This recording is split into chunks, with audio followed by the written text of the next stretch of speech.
Hello and welcome to the fan carpet, joined by the amazing Billy Zane. Thank you, Ellie. Thank you. Lovely to see you. Looking very dapper. Thank you so much. You're looking lovely yourself. Thank you. What is it like to be nominated for Best Actor for your film Lucid? It's thrilling. I'm really touched by the honor, and especially for this film, which is quite extraordinary. It's a small movie that deals with big themes and deals with a young boy who has some kind of social inadequacies, shall we say, and he encounters a teacher as his neighbor who happens to work with lucid dreaming as a psychologist who helps one adjust behavioral issues in dream state that they then can apply in the waking state. And it's about a simple milestone of how a young cat can learn to talk to a girl. It's that simple, but the impact and the manner that it's handled seems to resonate as if it was it might as well be an action movie. I mean, in terms of you're really hanging, you're really pulling for everyone. You're rooting for them every step of the way. Every step of the way, and I love the fact that it's such a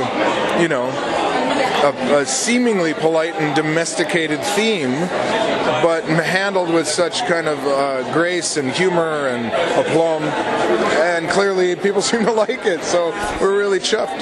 Well, you play a character called Elliot, and what's his journey for the film? He's a sleep therapist and a psychologist who spends most of his day in pajamas. Kind of looks he looks like if you took Julian Schnabel and Hefner with a bit of Bill Murray's wardrobe, and he's a wacky neighbor and kind of like a cool uncle who just helps this cat get his mojo back or find it. More to the point, he doesn't. Like a coming of age movie. Coming of age movie for someone who had a slight arrested development, but we help him through it. And what's it like? Obviously, you've worked on some incredible films in the past. Working on independent film, what would you say the difference is, the main difference, apart from obviously the money involved? The challenge daily brought by limitation, which I love. I mean, you can hang yourself with too much rope. You can throw too much money at something, honestly. But when you're bound by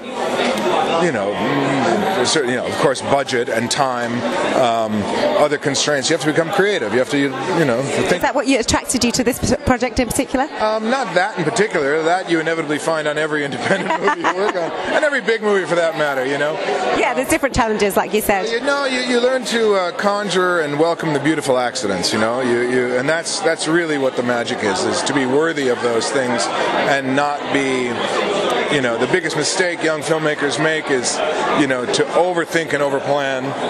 You have to show preparedness and know what have contingency, but be ready to pivot based upon all of the variables that are going to blindside you, and do it with grace and humor, and keep your leadership intact, because you're a ship of fools, heading towards the falls every day, and in order to avert disaster every day and win the day with grace, good fortune, and just raw talent, you have to be worthy of it, and I believe the food for that, the offering for that is just simply civility. Wow.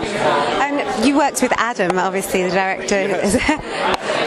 He had a challenge of his own throughout this movie. Hey, what? He had a challenge of his own throughout this movie, which I was not aware of until I love that. I was on set, and a giant monitor, which looked very peculiar, like literally the biggest flat screen you've ever seen, and our director was standing like 2 inches from it, and I was like, "What's with the IMAX?" So I don't really. And then eventually he revealed that he was blind, and so the director of your movie was blind.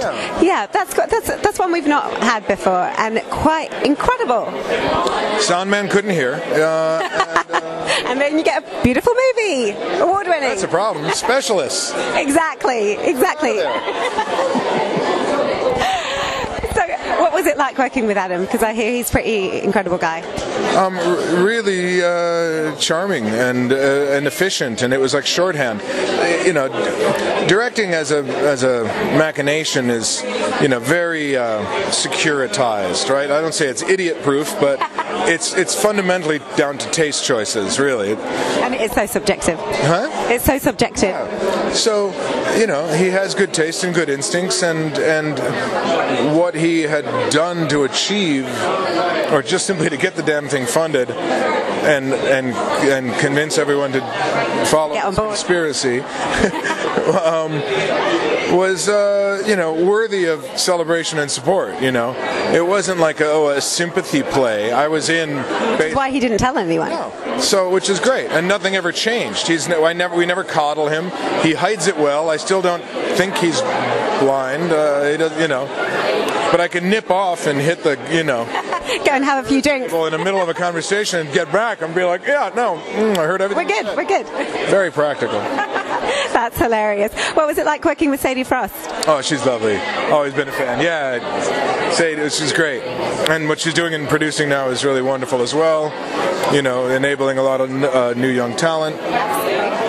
Top lady, class act. Do you think you're going to win tonight? I don't know. I want to see the other films. I don't even know. Well, I just got off a plane. I see some familiar faces. It's not about winning. No, I mean, being nominated is incredible. You believe that? Well, it's an absolute pleasure to meet you, Billy Zane. It's not winning. It's not winning. Someone told me this earlier. It's earned. That's why they changed. It's not the winner, the recipient, the Medal of Honor. Someone who won a Medal of Honor apparently said, I don't know why this. Someone just told me this 2 days ago. So I didn't know I was coming here, but they said they corrected them. They said I didn't win this, I earned it. Which I'm not trying to compare myself to someone who won the Medal of Honor by all means, but apparently these kinds of awards are seemingly earned and not won like a lottery. So you know, may the best man and woman. All of them. All of them. Well, Lucid is also up for Best Director and Best Film, so, you know, you guys... Those things tend to go hand in hand. Did you watch the Grammys? No. I went to the BAFTA luncheon, which was wonderful, but I was with my daughters, I was with my children, and we were painting, and I ran out to get some food, and I saw a little bit at a restaurant that happened to be behind the bar, which was nice. But you know who won? I saw most of them. Yeah. I saw Glenn Close's yes, for the wife, which was stunning, and yeah, that was great. So I was very happy. I was planning on going and doing the party circuit, but I you know, you put family first. The kids and that, you know, it's too tough. They're too young and cute. Well, it's been an absolute pleasure to meet you, and good luck tonight. Thank you so much. Yeah, I think you're going to win.